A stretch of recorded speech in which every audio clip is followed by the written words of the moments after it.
You talk about influencers. These are influencers, and they're friends of mine. Jack Posobiec. Where's Jack? Jack, he's done a great job. All right, Jack Posobiec, we are back here, Phoenix, Arizona. It's election week, and we're sitting down with the election maven here, the maven of Maricopa, Tyler Boyer, the prognosticator of, I don't know, what's a P word out here, of Prescott. We've got, Prescott's up north. Yeah, I know. Well, it's in Arizona, right? Yeah, we can't. Prognosticator of Pima? Phoenix. But that's not a P sound. Yeah, it's a hard P. It's like an F sound. It doesn't work. So we have a couple of other things going on election day that we didn't talk about. So here in Arizona, we have an election that we're watching very closely. Our team has been working at. So many people, this is, again, one of those things that normally would fly under the radar, that the Republican Party itself is never talking about. But the guys who ran the Republicans for Kamala campaign back in 2024 and actually in 2020 as well. So the traitors. The Republicans for Biden, Republicans for Kamala, they're not real. I mean, they're it's fake news. They're not real Republicans. They're Democrats just masquerading as Republicans. But in Arizona and Nevada and other states, Georgia, these were huge. They basically went around and got leaders for these groups, and these are people who are elected officials in most cases. The cactus calculator. So they went through and they built this entire, fraudulent campaign for common sense or, moderates for But you always hear those watchwords. And by the way, and I'm just going to say it, is a lot of this is vestiges of sort of the McCain wing of the party, sure, which had a huge foothold, obviously, here in Arizona. And very upset, dislike Trump, all those things, right? They failed horribly, miserably in the 2024 cycle. Obviously, we won in states like Arizona and Georgia, where they were so, they were so put together. But it was a bunch of people who basically fraudulently went about their business in the state using their elected official position to basically go to voters and tell them lies or make it seem like there was a lot more people that were supporting Kamala from our side than actually were. One of those ladies was the vice mayor of Mesa, Arizona, which is top 35 city in the country, but it's a suburb of Phoenix. And she and the mayor, the former mayor, he's no longer the mayor, but the former mayor of Mesa were part of this whole Republicans for Biden and the Republicans for Kamala. She was, by the community, was recalled. So they actually has filed the recall paperwork this last year.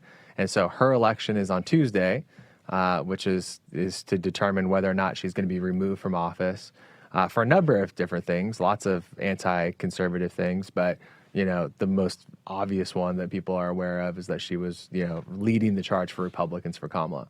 So that's kind of a big deal, is that, we were talking about on break, there's a lot of elections here that should not be winnable for Republicans. I mean, this is a midterm election after a successful presidential election for Republicans. Midterms are always known as bloodbaths for the reigning party. For the party in power. The party in power. This is, by the way, how Christie became governor of New Jersey, because that was 1 year after Obama's election.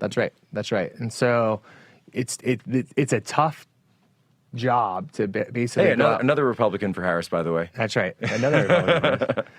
But it's a tough sell to go out and try to win those elections, get enough energy, get enough funding, get enough gusto to win.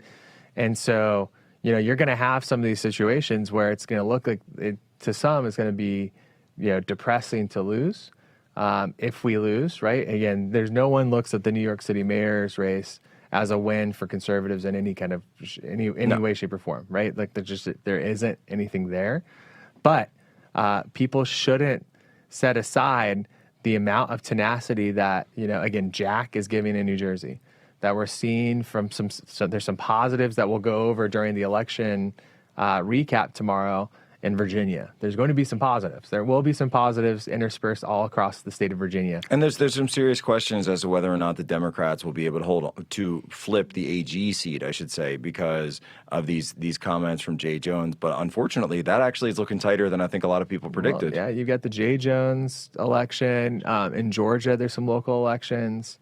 that are really important. There's local elections across the country, quite frankly, that are really important. Pennsylvania, we've got the 3 Supreme Court races. So the Supreme Court, Democrats have a supermajority there, and we have these interesting things in Pennsylvania. They're like recalls, but it's an Retention. automatic recall in the sense that it's a retention should this judge stay on the bench after 10 years. Which are really tough. Which are really, it's almost impossible to remove a judge. It's extremely rare. I think it's happened once in like modern history. So there's some positives though to see, like what does the turnout look like for that, right? Do Republicans show up in big numbers even if they're not able to remove the judges? And the trend in Arizona was this close. For no has been increasing. If you look the past year, sort of cycles year on year. Can't lie to everybody. It's going to be really, really tough to pull off a victory with the removal of a judge. And here's one of the things. Here's one of the things that people need to understand is we're starting to now talk about what happens when Trump is not on the ballot.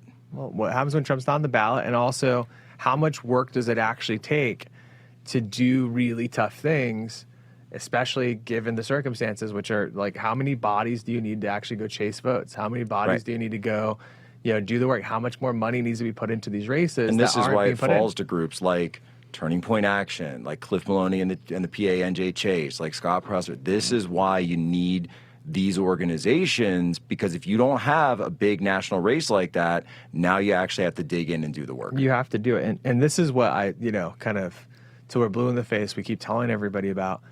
The left has 50 to 100 of these groups in every state that operate. And they've been doing, and Soros has been doing this for a generation. And our side has basically none, right? So, like, if we show up, like, sometimes we're the only group that shows up. So you have to have dozens of these groups to go do the work to be able to get the outcomes that you want, which are, in the case in New Jersey, is a Republican governor.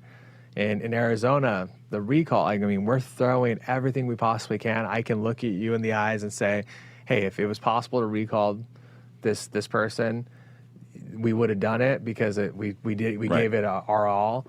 But, with other things, when you look at judicial retention in Pennsylvania or some of these local races that we're talking about in Georgia that we'll talk about tomorrow night, you've got to have a really competent ground game, again, to fight the Democrats who know that turnout is everything. We're going to discuss it tomorrow night on the Election Super Stream. Tyler Boyer, thanks for having me back in town, man. Good to be here. I like this white jacket, man. I got the black one. I think I might need a white one. I don't know, folks. I don't know. We'll see. Right back, Jack Posobiec going to the ground, New Jersey.